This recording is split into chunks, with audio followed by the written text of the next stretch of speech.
Mac, you and I have something in common. People are confused by our first names. And have been since day one. You're Exactly. right. Yeah. You go first. Tell me about Mac. Ooh, do you want the truth or the lie? Because there's two stories. I want both. Okay. Well, the truth is actually crazier than the lie, if we're going to be honest. So the lie was that I grew up as a tomboy, and Aaron is my legal name, which was very girly. Because back in the day, there was only like Aaron Gray on Buck Rogers. That was the only Aaron. Now Aaron is a much more common name. It was a boy's name when I was a kid. But that's the lie, because I didn't get a nickname when I was a kid. I got a nickname when I was 21 or 22 when I moved to Denver and couldn't get a job after college as Aaron McKelvey. So one night over a lot of wine, a friend of mine, Alexandra, told me a story that she couldn't get a job after college. And she changed the name on her resume from Alexandra to Alex. And she had a huge response. So I had sent out my resume to a lot of companies as Aaron McKelvey. So that night we played with my name and we shortened McKelvey and made a nickname off of it, which was Mack McKelvey.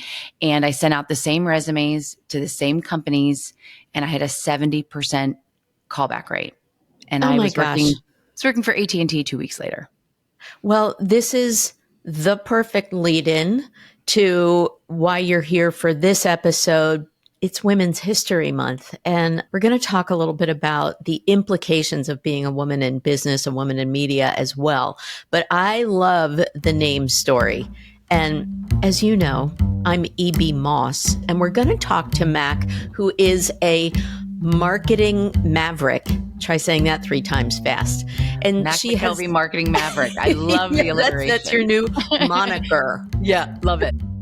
Hey, it's E.B. Moss, and this is episode 35 in season 2 of Insider Interviews, where you get the insider's scoop on the business of media, marketing, and advertising.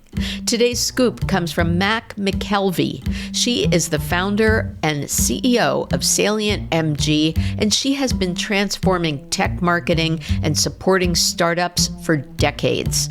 But she's also super smart about mobile marketing, and she's a vocal advocate for diversity, equity, and inclusion. So it's a great honor to have Mack McKelvey here during Women's History Month. Here's Mack.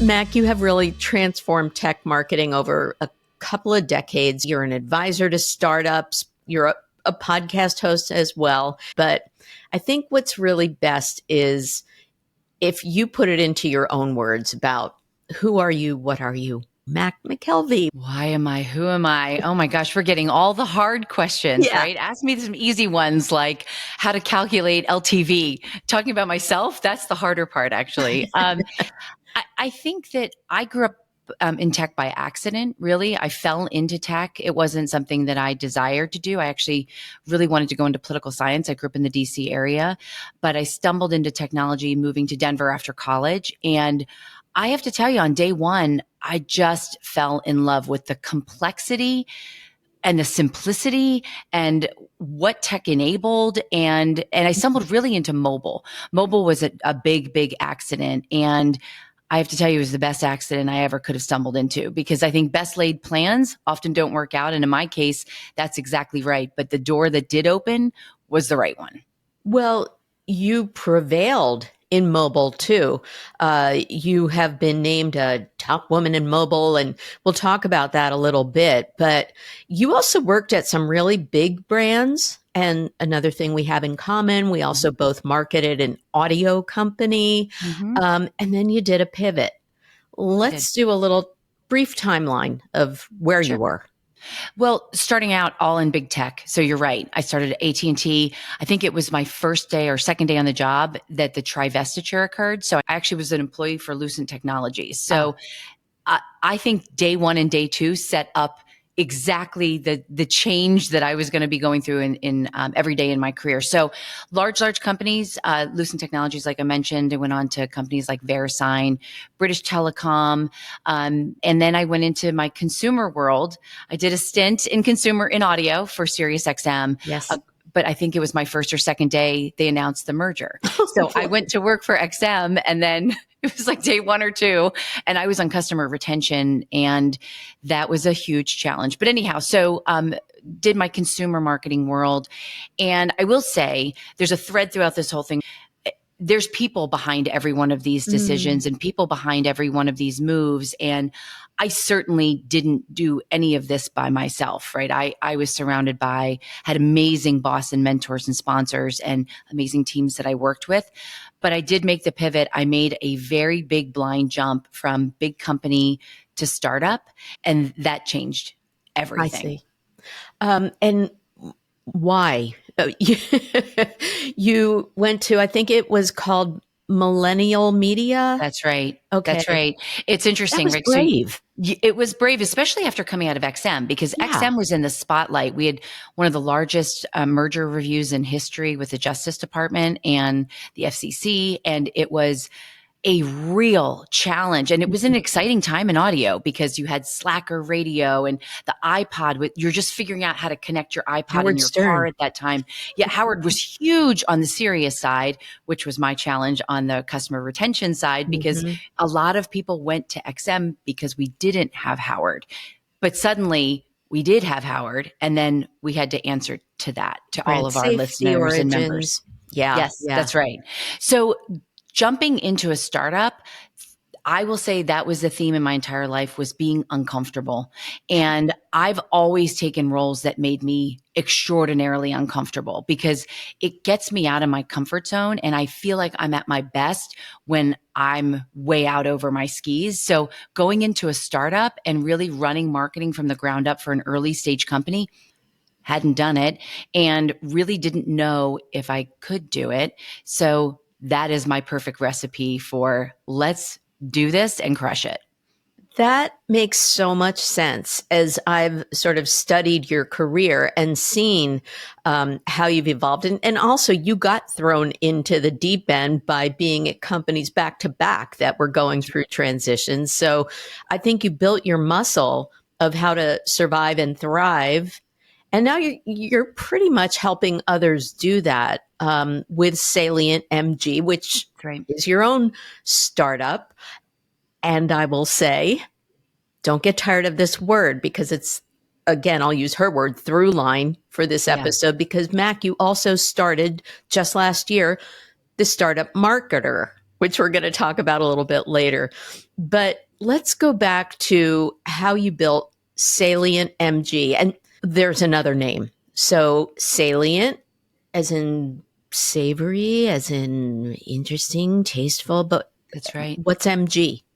So MG, the original intention was for it to be a holding group, and that I would build a company that had marketing group, it had a media group, and it had a management group. And the MG would be vague because depends on who I was talking to eventually. That was the point when I first started the company 12 or so years ago. I started with the marketing group because that's my background and that's my area of expertise. So I spent the first few years really getting that business model right and that company really sound before I added the management group and the media group, which we'll talk about. Those both launched in the last year and a half. So it's relatively new.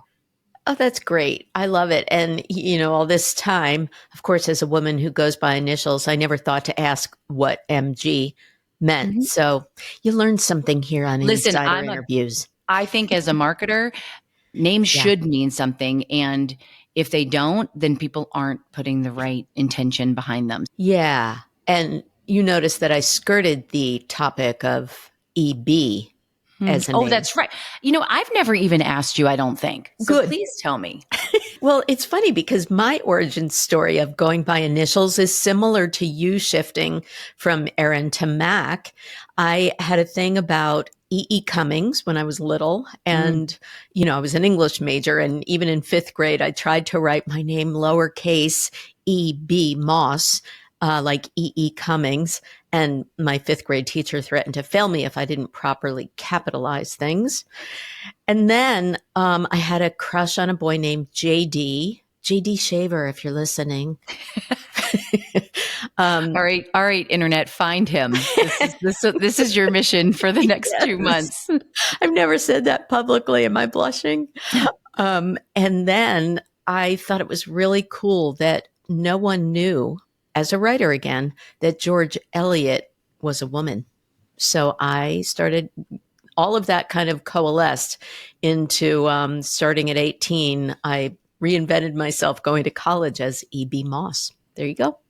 Well, it's funny you say that because I got a job with Edelman back in the late 90s in DC because I sent my resume and a cover letter to Leslie Dock, who was the vice chairman of Edelman at the time.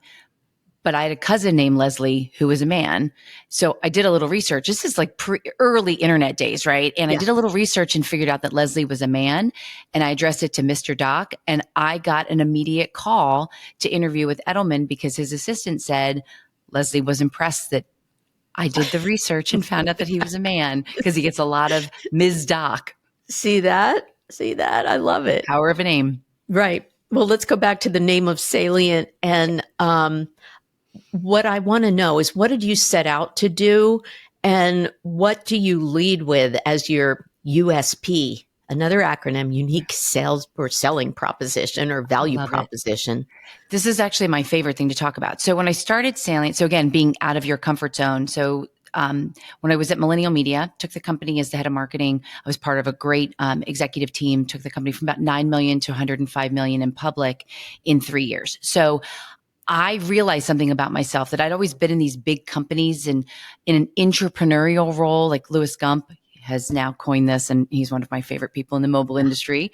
You probably know Louis, he's amazing. But I'd always been a little bit entrepreneurial, which I didn't realize until I went to Millennial. And I understood the entrepreneurial side very quickly. I just understood you had to show impact every single day. Your world had to be about what happens tomorrow, not what happened yesterday or today. And because of that, when I went out on my own, I decided that I was going to be the kind of firm I could never find when I was on the inside. So I had worked with lots of agencies that really wanted to work with us, but no one that understood what my job was like on a day-to-day basis. So I set out to start a company of practitioners. So everyone at Salient is senior. Every single person has worked in a startup or a scale up, and every single person has practiced some level of marketing, whether that's product marketing, field marketing, demand gen. I mean, you kind of name it. But I wanted people that have done the strategy and the execution, because that's what startups need. They don't need another layer of people to manage.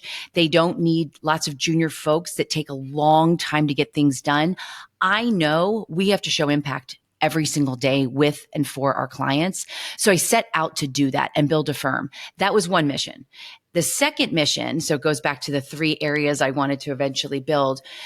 I had a real challenge with representation in technology. I felt like there were a lot of people, particularly women, people of color, LGBTQ disabled executives that weren't the ones we were seeing on stage. They weren't the ones we were hearing from, but man, did they have great ideas. And I wanted to build a platform or a way to help these folks get out in market in a meaningful way. So those were the 2 things that I really wanted to address with Salient. I love it. And you've kind of carved out a niche, really with a focus on B2B tech. Yep. So supporting startups, particularly in B2B tech. And I read on your site that includes ad tech, fintech, retail tech, and I guess you use MarTech. Yeah, e-commerce. That's right. Right. Cybersecurity. Yes. Dumb it down for me. Tech and tech-enabled businesses, because I believe that technology is the enabler, right? It is the enabler. It may be the underlying technology that is the product, or it may be the way that you're utilizing the technology to get your product to your end user.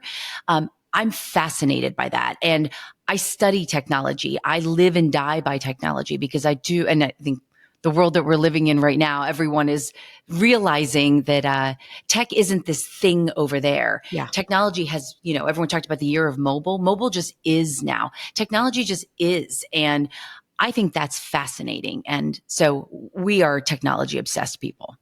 We're all so overwhelmed with what's going on with AI and tech, let alone the distinction between ed tech, martech, fintech, whatever. But what are the biggest challenges that you're hearing from your clients or prospects that they really want you to help solve for? It's a lot, right? Sustainable growth. They're coming to us to get their go to market in a place where they can have predictable and sustainable growth. That is the biggest challenge in every industry. But as you think about the last 5 years in particular, there's been a lot of macroeconomic factors that have caused the tech sector to pull back. Mm-hmm. We've had a pandemic. We have, new administration. We have just a globalization and all the challenges. You're right. AI has been extraordinarily disruptive in a lot of positive ways and in a lot of we don't know yet ways. Mm-hmm. Robotics, there's so much that I think is hitting all at the same time where I don't know if the world's ready for all of this. So this disruption is hitting everyone. Mm-hmm. And the tech sector in particular is really trying to figure out how to differentiate, how to stay in front of their potential customer base on a regular basis and outperform their competitive set. And they know that marketing can be a differentiator for them. Mm-hmm. Sometimes. So people come to us to help them figure out how to move marketing into a revenue generating function. And I have a lot of opinions on why it's not today. Well, speaking of the word why, I was listening to your podcast, The Cred, and you have some pretty impressive guests on there, including like Terry Kawaja, mm-hmm. OG of this industry. And one of the things that he espouses is asking why. When I'm training someone in launching a podcast, the first thing that I make them answer is, why do you want to have a podcast? And Terry talked about, well, why do you think that Web3 is the big new thing, or why 5G will change the world, et cetera. And I'll add a link to your podcast where you can hear more from him. But what do you ask your clients? How do you help them answer their why? I'll answer this question in two different ways. First, it's, have you thought about the world that you're in today, and is your why still relevant? Because we all, whenever you start with a company, we start companies, whenever entrepreneurs start companies, there is a why. I told you why I started my company, which was I couldn't find me in the market, and I knew how impactful that would be. So I started my company with my why, but that why had to evolve as the market evolved. And you asked the question about my through line. I have to serve a lot of different sectors, and mm-hmm. every single company within each sector has unique differentiation, thus the word salient, right? So again, in the name. So I have to constantly think about my own why. And I challenge my clients the same way I challenge my own company.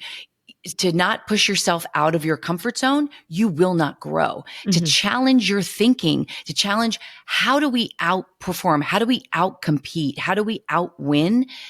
That's a what, but I would ask you, why is that important? Why is a growing business important? If you're VC funded, there's your why, because you have to hit certain milestones and you have to stay on the growth trajectory. Yeah. But I think to stay in the growth trajectory, your product has to answer a why too, or your solutions have to answer a why. So your why should be following your customers, and are your employees the right ones to be able to serve this next stage of growth and this next stage of challenges that your customers are facing.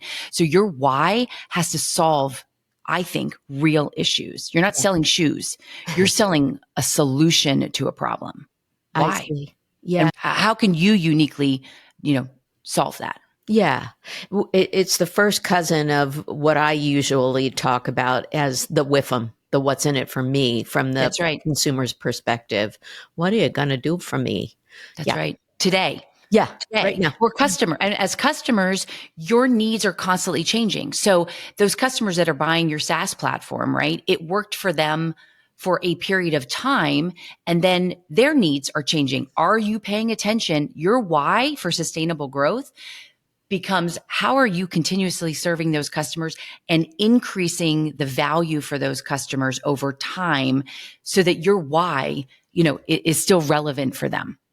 So you're actually taking advantage of what you learned when you had to pivot and make yourself uncomfortable. So I think you're like an expert coach in helping them stay relevant.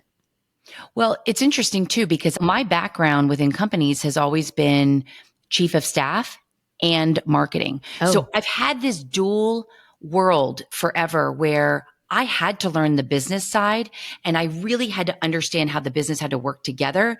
But as a marketer, I was always fighting to see where marketing's role should be in those conversations and those worlds. And I will tell you, marketing isn't always in the right place at the right time. And there's a lot of reasons for that. And you want to fix and get on sustainable growth, get marketing in the conversation and don't treat it as a vertical. The end. Amen. All right. Mic drop. No, we have a lot more to talk about, but that's going to be a big quote right there. Now, more on the advice side, because you are finger on the pulse, helping these tech startups kind of try to change the world in so many different areas. Yep. What are some of the coolest opportunities you've seen that you're helping put out into the world? Well, and I think that changes too. I think that there's industries that continue to revolutionize, and I'm fascinated by that. So I'm going to come back to that one last, because those are some of the technologies that can be a little shiny object and people get really excited about them. I'm not an early tech adopter. Although I love technology, I like to watch practical applications come into play. And I like to see how companies are filling voids in the market in unique ways. So I'll give you some examples. There's a company called Drone Up. This is a client from a year or two ago, and they were partnering with Walmart to do drone delivery services. The use cases could be medications in rural, where people can't drive anymore, or in the city, just a quick so you can get cars off the road. It's an interesting idea, right? They're early, but I'm watching this one because I actually think there's some practical use cases that are really interesting. There's a company called Transfer out of New York that builds curriculum for VR headsets, where they're going into schools and they're showing kids middle skills jobs. Kids can actually do welding in a virtual environment on their own pace and their own time. And they can actually see how their skills can be met in a world that they probably never even considered for themselves. There's a early stage company called Snowfire. They're revolutionizing the boardroom. So they're taking AI and they're connecting all these technologies, and they're enabling a CEO to see in real time how their business is performing across every sector. Okay. That has never I know that sounds crazy that doesn't happen, but it's happening. So I'm excited by sectors. I'm excited by founders that have huge visions and will do whatever it takes to get their visions in market to help their customers. It's a fascinating time. And I think what I suffer from is sometimes that analysis paralysis of, all right, I've built my comfort level with Perplexity or with Copilot or whatever it is. How do I learn another one? And which one of these things is the best application for this use case? And da da da da da. So I think that's where the marketing comes in. Also, is putting forward that why and that with them, so that I know which tool to use and when and why. So I think the best marketers they treat themselves like professional athletes.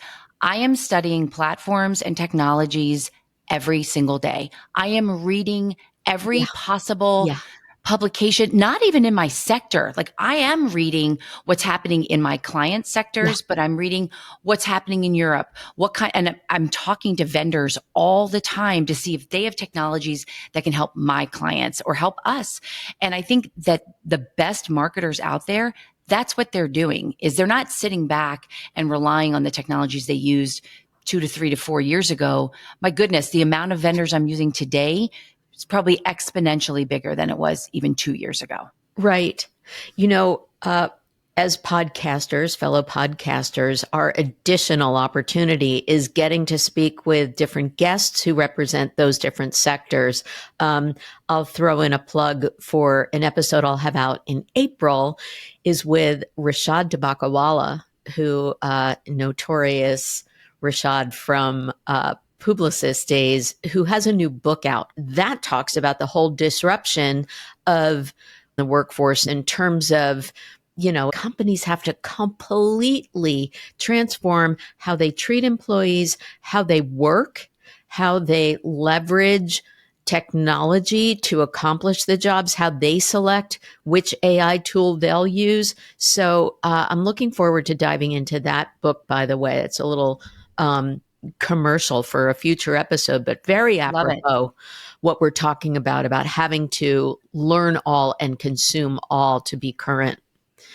So, and it's hard because it's hard not to get distracted by the shiny object, right? Yeah. Yeah. And be overwhelmed by it too. So I think that you just putting a kind of test and learn for yourself. Like Fridays are my day where I spend the time. I do podcasts. I record my own podcast on Fridays, but I'm learning something new every week. And throughout the week, I write down different vendors or solutions that I see talked about in different communities and markets. Oh. And then on Friday, I go research them and I go see if that's something I want a demo of, or if I see a use case for one of our clients or for our own company. I'm just fascinated by it. And I think marketers get a little worried with technology, but my goodness, I think there's a lot of innovation and disruption happening in our world that could be very exciting for all of us. I promised I would get to this part because yes, you build a great shop with Salient, you have a point of differentiation, and then you thought, being uncomfortable, I know, I'll start another thing that helps get startups started. That's right? So last year you started, right. wait for it, the startup marketer. I did. So you're going to hear the word startup quite a lot. SEO's going to love me. Exactly. SEO is going to love you. So thank you. My whole team will. That's right. Now, I am a proud member. And so I have to say that your content and what you share is so generous on that platform. And that's a great resource for making yourself smarter about what's out there. It's a great community. That's my other commercial for you. But yes, please tell us about Startup Marketer. Well, there's another why there. That was born a year and a half ago out of realizing that running a boutique firm, I could only help so many companies and so many marketers.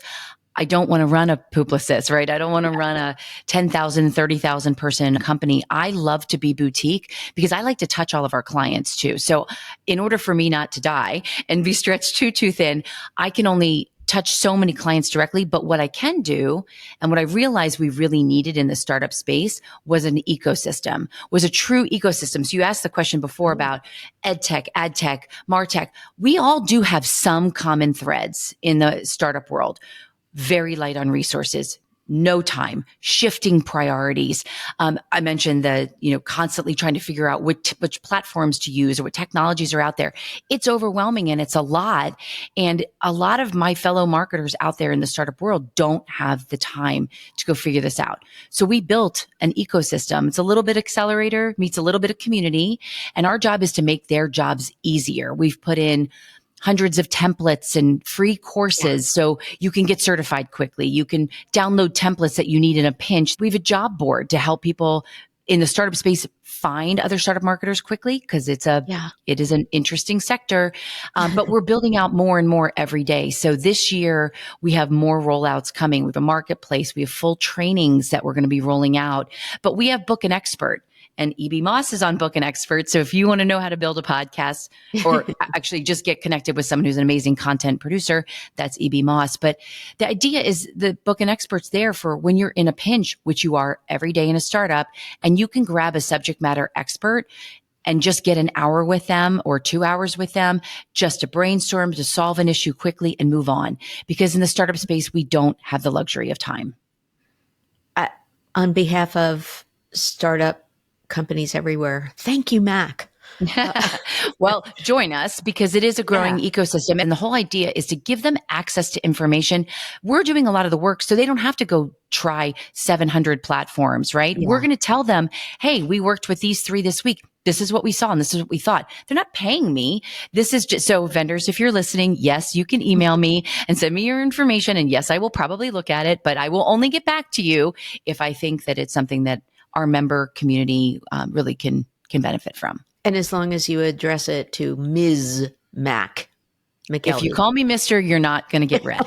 Mack, you have so much free time that you decided to be on a bunch of boards too, including, I love this name, the Creative Spirit Board of Trustees.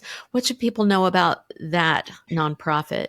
So Laurel Rossi is the co-founder. She started Creative Spirit several years ago. And the mission, again, there's a why, right? Everything leads with a why, is 85% of adults with intellectual or developmental disabilities are unemployed. 85%. It's one of the highest populations of unemployment or underemployment. So it's the only sector where it's still legal to pay them under minimum wage. Laurel tells stories where adults with intellectual disability have been paid in candy or paid $1 an hour for their work. And because they're subsidized by the federal government is the thinking. But these are adults that want to have fulfilled lives, and they are very capable workers. The problem is they don't interview like you and I. They don't have the same opportunities put in front of them like you and I. So Creative Spirit tries to be that bridge and to really not only enable them to find, gainful employment in corporate America. And we work with amazing corporate partners like Voya and Verizon and so many others that help to employ. But also there's many companies, I know, right? There's many companies we've now learned have come to us like Accenture, and they've told us data that something like 20% of your employee base are people with IDDs. So you actually already have them as employees, and you may not know because they don't self-identify and they don't have a physical disability that would be noticeable, but they're already contributing to massive productivity in your company. Why are you not harnessing this and understanding that there's this whole employee base out there that you could tap into that could potentially again transform and make high impact for your company. So I'm a huge fan as a board of trustee member, and we have our gala coming up, and it's our big annual fundraiser. Okay. So there's my plug, Laurel, for the gala, but it's coming up April 21st in New York City at the New York Stock Exchange. So thank you to Joe and everybody at the New York Stock Exchange again this year for hosting us. It's an incredible event, and please go to Creative Spirit's website and donate if you can't attend this year. And shout out to Joe Benarosh, who is at the New York Stock Exchange and who has promised to be on this podcast as well. So see how things come full circle. I love it. I love it. There's so many whys in there, right? Yeah, because exactly. The New York Stock Exchange loves to host Creative Spirit because they believe in it as well. And so many of their listed companies are partners. So they're really just an amazing partner at the Stock Exchange. Well, speaking of taking things full circle, I had mentioned that you had been honored as one of the top women in mobile advertising. You've also been Mobile Women to Watch. I love this one. You've been a 40 over 40 innovator. And of course, SalientMG has also won a ton of awards. But we're doing this not just because you're so award worthy, but also because you quite publicly support our diversity, equity, and inclusion efforts, which I personally think is very important to keep those tributes going. And this is Women's History Month. Next episode coming out this month will be with Wendy Lund, who is Chief Client Officer of Health at WPP and very involved in women's marketing of healthcare.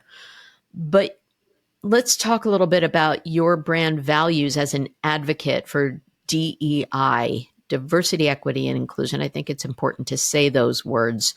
And what are some of the things that you're doing in that space? Well, first of all, I'm an unapologetic advocate and ally. Unapologetic.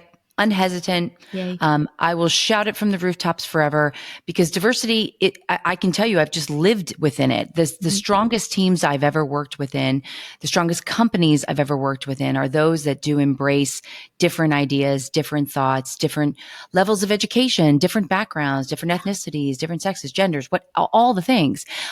My board was built that way. I built my board to be contained of the smartest people that I know, but they happen to also be incredibly diverse when I stood back and looked at it. But that's what makes my board so great. They don't ever say yes to me, ever. Thanks a lot, you guys. They say no a lot. They challenge me a lot. Danielle Lee, who's on my board, she's one of my favorites because she always says, I give her an idea and she's like, yeah, you're not thinking big enough. Come back when you've thought bigger.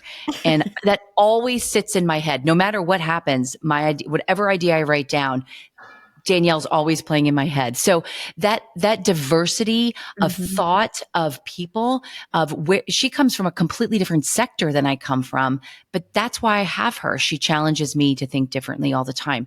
Love. But the credentialed, that's the authority platform that I also built and launched last year.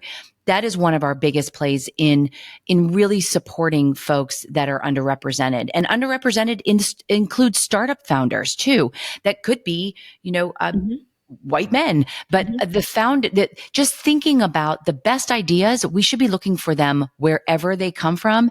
And we should be championing those who are moving the industries forward. And I'm always looking for those people who are doing just that. And that is why I built the Credentialed, is to be an authority platform.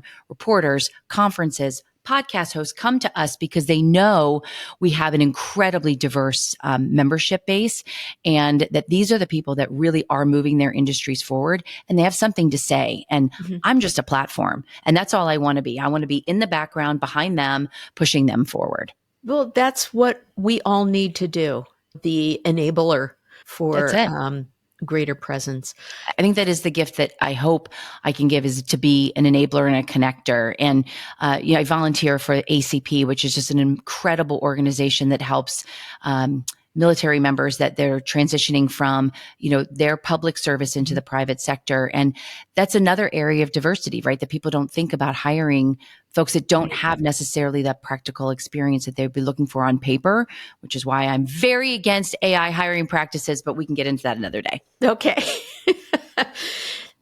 So you are a fierce woman, but there's another fierce woman in your family. You have a daughter who I happened to meet at a startup marketer event, and I think she even designed your logo. This is feeling a little like Apple Tree. So I want to get into the personal. Tell me about your daughter. So the K Prince is my daughter. She's head of growth marketing. Prince. The K Prince. Okay, wait. Is it K-A-Y or K-A-Y. letter K?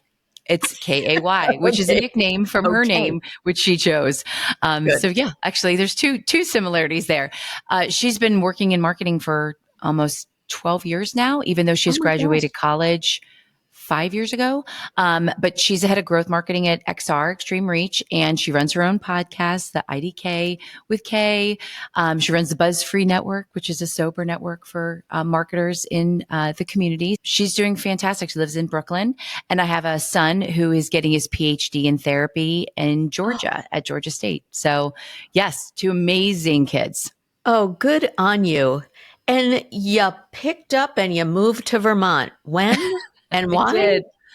It was kind of accidental. We were living in New York City and moved to New York City in 2019. And then, as everybody knows, early in 2020, this coronavirus thing kicked up and everything was closed. It was kind of rough that year in 2020. And we decided to move up to a lake house for a year. And then we were going to go move back to the city. And we went to Vermont for a year and fell in love. And now we are Vermonters. Well, we'll never be Vermonters because we weren't born here, but we live in Vermont. I love it. And you ski, I guess. We ski. We live out on Lake Champlain up near the Canadian border. Give me the address. I mean, come on up. Yeah, it's beautiful. We're about an hour from Stowe, 30 minutes from Burlington. So it's so beautiful up here. One of our fellow podcasters, former NPR, Elaine Grant, she and her husband decided to do a little RV travel, and they're from Colorado. Or that's where they had been living. And they saw this house for sale in Maine. do you know that they bought it on the spot before they even put their Colorado house up? And so I'm I happy to get it. have another podcaster and smart marketer female friend in the great Northeast. So yay. I'll do a 2-stop tour. Yes, please. Yeah. Please. Good. So I just want to wrap up on one more thing in common that we have. You're like a magnet for celebrities. And I think that you and I could go through a who's who of name dropping, but you just bumped into like Jude Law as I an did. example. Actually, in New Orleans during Wow. Mardi Gras. Yes.